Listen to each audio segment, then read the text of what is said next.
राधे राधे। आप सभी का हमारे चैनल में बहुत बहुत स्वागत है। जैसा कि हमने आपसे कहा था, आपने वीडियोस भी देखी होंगी कि हम एक सीरीज शुरू करने जा रहे हैं। हम रामायण शुरू करने जा रहे हैं। श्री रामचरितमानस का हम प्रारंभ करने जा रहे हैं। रामचरितमानस हिंदी संस्कृत में लिखी गई अवधी भाषा में एक महाकाव्य है जो तुलसीदास जी द्वारा लिखा गया था। तुलसीदास जी ने 16वीं सदी में लिखी थी रामचरितमानस। रामचरितमानस का अर्थ है राम का चरित का आवरण का सरोवर। इसमें श्री राम जी के बारे में, उनके जीवन काल के बारे में क्या क्या उन्होंने किया, इसका वर्णन है। रामचरितमानस में भगवान राम के जीवन काल के बारे में जो भी वर्णन है वो 7 भागों में विभाजित है, जिसमें उनका राम जन्म, वन में जाना, ताड़का मारना, अहिल्या को तारना, सीता स्वयंवर, सीता हरण, लंका दहन इत्यादि सम्मिलित हैं। आज हम रामचरितमानस में बालकांड प्रारंभ करने जा रहे हैं, जिसमें हम श्री राम का जन्म के बारे में वर्णन करेंगे। तो आइए चलते सुनते हैं। राम सिया राम सिया राम, जय जय राम। राम सिया राम सिया राम, जय जय राम। मंगल भवन अमंगल हारी, द्रवो शुभ दशरथ अजर बिहारी। राम सिया राम सिया राम, जय जय राम। राम सिया राम सिया राम, जय जय राम। सुर समूह विनती करी, पहुँचे निज निज धाम। जग निवास प्रभु प्रगटे, अखिल लोक विश्राम। सियावर राम, जय जय राम। मेरे प्रभु राम, जय जय राम। भय प्रकट कृपाला, दीन दयाला, कौशल्या हितकारी। हर्षित महतारी, मुनि मनहारी, अद्भुत रूप विचारी। लोचन अभिरामा, तनु घनश्यामा, निज आयुध भुज चारी। भूषण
कृपालु प्रभु प्रकट हुए। मुनियों के मन को हरने वाले उनके अद्भुत रूप का विचार करके माता हर्ष से भर गई। नेत्रों को आनंद देने वाला मेघ के समान श्याम शरीर था। चारों भुजाओं में अपने आयुध थे, आभूषण और वनमाला पहने थी, बड़े बड़े नेत्र थे। इस प्रकार शोभा के समुद्र का खर राक्षस को मारने वाले भगवान प्रकट हुए। दोनों हाथ जोड़कर माता कहने लगी, हे अनंत, मैं किस प्रकार तुम्हारी स्तुति करूं? वेद और पुराण तुमको माया, गुण और ज्ञान से परे और परिमाण रहित बतलाते हैं।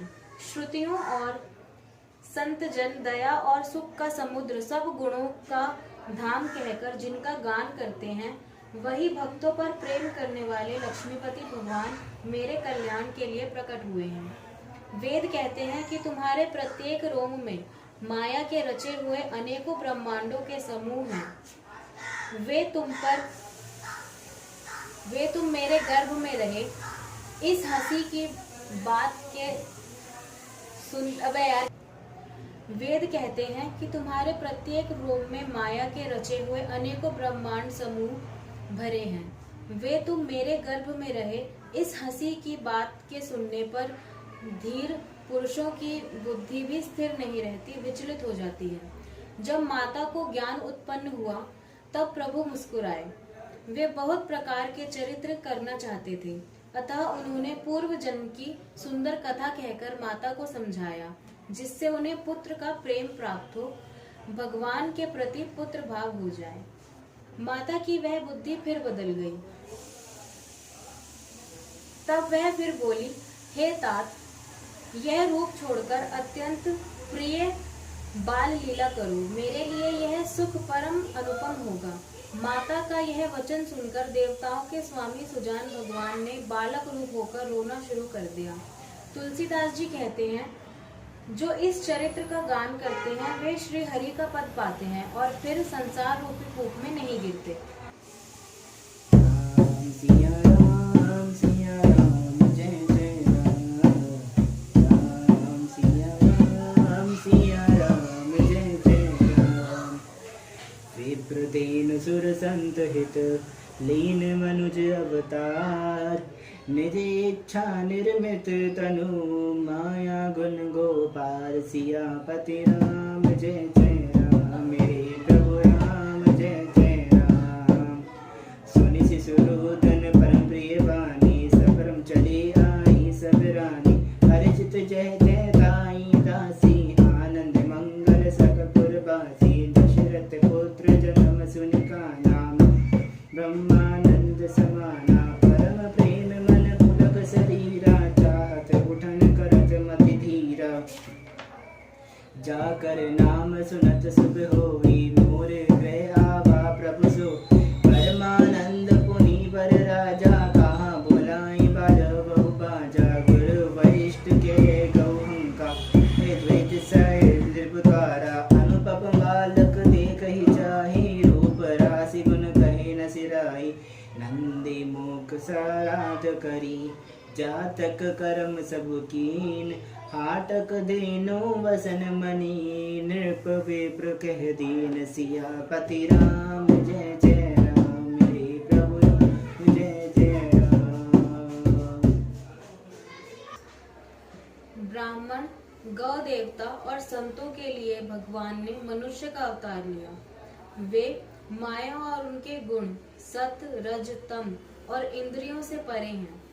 उनका दिव्य शरीर अपनी इच्छा से ही बना है, किसी कर्म बंधन से परवश होकर त्रिगुणात्मक भौतिक पदार्थों के द्वारा नहीं। बच्चे के रोने की बहुत ही प्यारी ध्वनि सुनकर सब रानियां उतावली होकर दौड़ी चली आई। दासियां हर्षित होकर जहां तहां दौड़ी। सारे पुरवासी आनंद में मग्न हो गए। राजा दशरथ जी पुत्र का जन्म कानों से सुनकर मानो ब्रह्मानंद में समा गए। मन में अतिशय प्रेम है, शरीर पुलकित हो गया। आनंद में अधीर हुई बुद्धि को धीरज देकर और प्रेम में शिथिल हुए शरीर को संभालकर वे उठना चाहते हैं। जिनका नाम सुनने से ही कल्याण होता है, वही प्रभु मेरे घर आए हैं। यह सोचकर राजा का मन परम आनंद से पूर्ण हो गया। उन्होंने बाजे वालों को बुलाकर कहा कि बाजा बजाओ। गुरु वशिष्ठ जी के पास बुलावा गया। वे ब्राह्मणों को साथ लिए राजद्वार पर आए। उन्होंने जाकर अनुपम बालक को देखा, जो रूप की राशि है और जिसके गुण कहने से समाप्त नहीं होते।